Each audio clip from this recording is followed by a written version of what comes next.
Watch a video on wireless earbuds and you lose 150 milliseconds. The mouth moves, then the word arrives.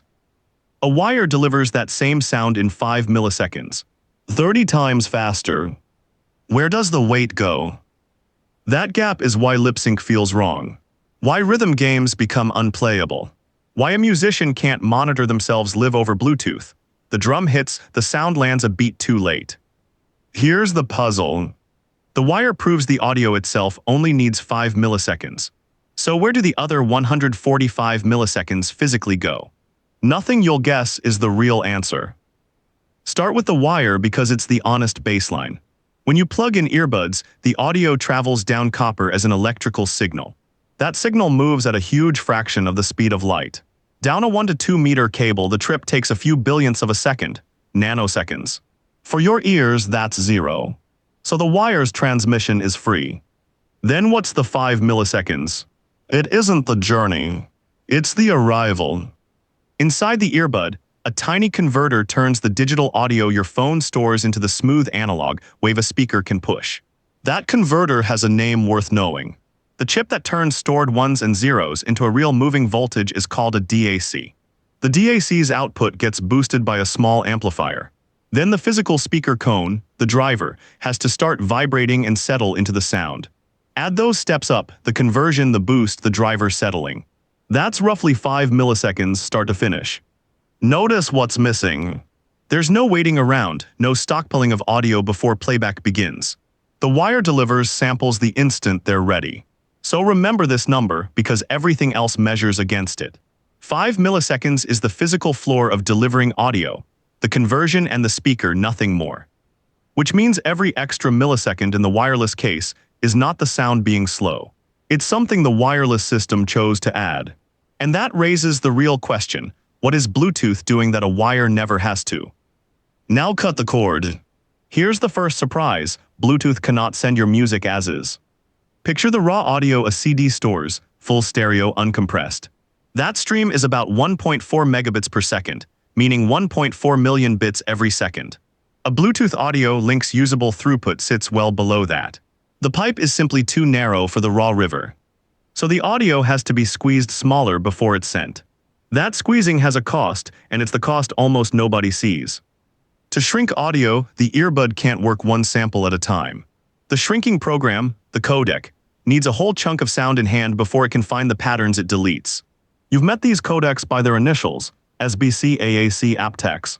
Whatever the names, they all work the same way. They wait, they fill a block of samples, and only then do they compress. That waiting is fixed latency, delay baked in before a single bit leaves your phone. Think of it like a bus. The driver won't pull away with one passenger. The bus waits until the seats fill, then goes. Every rider eats that boarding time whether traffic is bad or not. That's the codec buffer. And here's the twist most explanations get wrong. This delay isn't caused by distance. Your phone could be in your pocket, centimeters away, and the wait would be identical, because the wait is the squeezing, not the sending. So the origin of most of your lag is already here, before the radio even switches on. But squeezing the audio is only step one. What happens once those packets hit the air? Follow the packets. Once the audio is squeezed, it's chopped into small bundles and fired across a 2.4 GHz radio band. The same crowded band your Wi-Fi, your microwave, and a dozen neighbors share. Packets collide. Some get lost. When one drops, it has to be sent again. If the earbud played sound the instant each packet arrived, a single lost packet would be a pop, a gap, a stutter in your song. So the earbud does something clever and costly. It refuses to play the newest audio. Instead, it holds a reserve, tens of milliseconds of sound already received and waiting in line. This reserve is called a jitter buffer, and it's the shock absorber. When a packet arrives late or has to be resent, the earbud plays from its reserve and you never hear the hiccup. But that safety cushion is time you're always paying, dropout or not. Now stack the whole trip. Fill the block and encode, transmit across the noisy air, decode on the other side, and sit through the reserve buffer before playback. Add it up and standard SBC lands around 150 to 200 milliseconds. AAC is often worse. The low-latency codecs, aptX low latency, trim the block and shrink the reserve to target roughly 40 milliseconds. And the radio hop itself. Over a few meters, the signal crosses in nanoseconds, effectively zero, same as the wire. Say it plainly, the air gap is not your enemy. The delay is the buffering and the processing wrapped around it. So if we line the wire and the wireless up side by side, exactly where does each millisecond land? Put them head to head, millisecond for millisecond. The wire's budget is short and simple. Roughly 5 milliseconds, and every bit of it is the arrival. The DAC converting, the amp boosting, the driver settling. Transmission down the copper. Essentially zero. That's the whole story on the wired side. Now the wireless budget, and watch what dominates. First, a few milliseconds to fill the block and encode the audio. Then the transmit hop, nanoseconds, a rounding error. Then a few more milliseconds to decode on the earbud. If that were everything, Bluetooth would be nearly as fast as the wire. But it isn't everything. Sitting on top is the big one. The jitter and anti-dropout reserve, tens upon tens of milliseconds, and it swamps all the rest combined. That single reserve is why 5 becomes 150. So here's the core trade-off, and it's a fair one. Wireless spends about 30 times the wire's latency, and it buys something real with that time: robustness. It's paying for the right to survive a shared, noisy 2.4 GHz band where packets drop and interference is constant. The wire never fights for airtime, so it never needs a cushion. Latency, in other words, is the price of not using a wire. Cut the cord and you inherit a crowded sky. The only way to sound clean in that sky is to keep a reserve of sound in your pocket, and that reserve is the delay. One number holds the whole comparison. 5 milliseconds of pure conversion versus 150 milliseconds that is mostly waiting on purpose. But if the lag is really that large, one nagging question remains: why doesn't it wreck every video you watch? Good question, because if your earbuds were truly 150 milliseconds behind, every YouTube clip would look dubbed. Here's the trick. Your phone knows its own codec's latency. So when a video plays, the player quietly delays the picture to match the late audio. The mouth and the word land together again, not because the audio sped up, but because the video was slowed down to wait for it. Pre-recorded playback can cheat like that because the frames are already sitting on your phone, ready to hold back. Now flip to the cases where nothing can wait.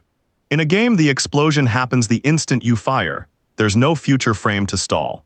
On an instrument, the note is now. On a video call, both faces are live, so delaying one just delays the whole conversation. A turntable, a live band on stage. The sound is arriving in real time with nothing to hold it back. In all of those, the 150 milliseconds has nowhere to hide, and you feel every bit of it. So why don't the low-latency codecs just fix this? Because even aptech's low latencies, roughly 40 milliseconds, is still 8 times the wire's 5 milliseconds. You can shrink the block and thin the reserve, but you can't delete them. The encoder still needs some samples before it starts. The earbud still needs some cushion against a dropped packet. Trim both to the bone, and you're still carrying delay the wire simply never has. Which brings the whole chase into focus. So here's the answer to where the 145 milliseconds went. Almost none of it is the radio hop. That part is nanoseconds, as fast as the wire. The delay is the compression and the buffering wrapped around it. The block the encoder must fill, and above all the reserve of sound the earbud hoards to survive a noisy sky. The wire wins for one reason: it skips every one of those steps.